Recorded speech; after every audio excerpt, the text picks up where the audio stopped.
जयपुर से ध्वज हमारे साथ जुड़े हुए हैं। ध्वज, ये जो रिजॉर्ट पॉलिटिक्स बीजेपी के भीतर सीएम चेहरे से पहले बनी हुई है, इसको लेकर जयपुर से क्या खबरें, क्या गहमा गहमी नजर आ रही है?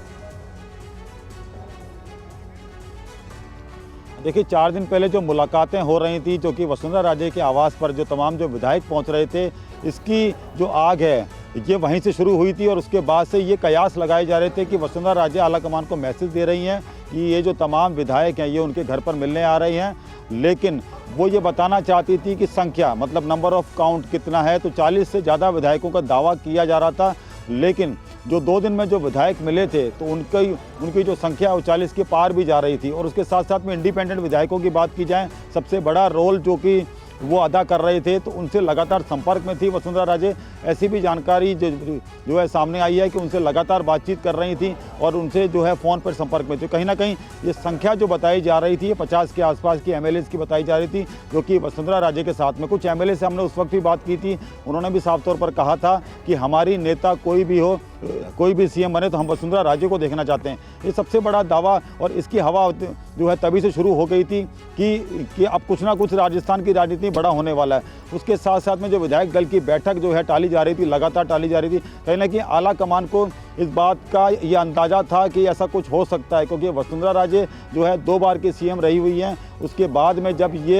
ये कुछ जब निकल कर आया, क्योंकि देर रात को जो हुआ परसों, जो कि जयपुर के आपड़ो राजस्थान रिजॉर्ट में जब ये कुछ हुआ, ये घटनाक्रम हुआ, विधायकों में देखने को मिल रही है। ऐसा बताया जा रहा है कि सीपी जोशी खुद पहुंचे हैं। और उसके बाद क्या कोई गुटबाजी देखने को मिल रही है? अभी सरकार बनी नहीं है राजस्थान में, दिल्ली दौरा है वसुंधरा राजे का, और इस बीच ये हलचल है, तो क्या कोई गोलबंदी या गुटबाजी भी देखने को मिल रही है विधायकों की? देखिए, निश्चित तौर पर जो ये घटनाक्रम हो रहा है तो कहीं ना कहीं, लेकिन अब कुछ विधायक हैं वो अब संपर्क नहीं कर रहे हैं वसुंधरा राजे से। ये भी जो है खबर निकल कर सामने आ रही है, फ़ोन नहीं उठा रहे हैं। कुछ विधायकों ने फ़ोन बंद कर दिए हैं और जो है वसुंधरा राजे के ऑफिस से भी फ़ोन जा रहे हैं और खुद वो संपर्क करने का प्रयास कर रही हैं। लेकिन अब जो विधायक है वो फ़ोन नहीं उठा रहे, यानी कि ये सीधी सीधी बात और ये सीधी सीधी गेंद है वो आला कमान के पाले में चली गई है। कहीं ना कहीं जो वसुंधरा राजे का ये दावा था कि 30 से जो कि 40 जो एमएलए हैं उनके साथ हैं, और वो एक ये आला कमान को मैसेज पहुंचाना चाहती थी कि मेरे साथ में इतने एमएलए हैं। बिल्कुल बिल्कुल ध्वज, आपका रुख करेंगे, लेकिन रजनीश का रुख भी कर लेते हैं। रजनीश ने खुद बात की थी। रजनीश, देखिए, लगातार आपने एक विधायक के पिता से तो बात की, लेकिन बाकी विधायकों से भी अगर आपका संपर्क हो पाया तो क्या कुछ उनकी तरफ से कहा गया है? क्या ऐसा लगता है कि एक बड़े तौर पर एक साजिश थी, या फिर जिस तरीके से वसुंधरा कैंप की तरफ से कहा जा रहा है कि देखिए ये उनके खिलाफ साजिश की जा रही है, कुछ इसको लेकर भी इनपुट मिल पाया क्या? देखिए, कई विधायकों से हमने बात करने की कोशिश की है, कईयों के फ़ोन बंद आ रहे हैं, कई बात करने में की स्थिति में नहीं है।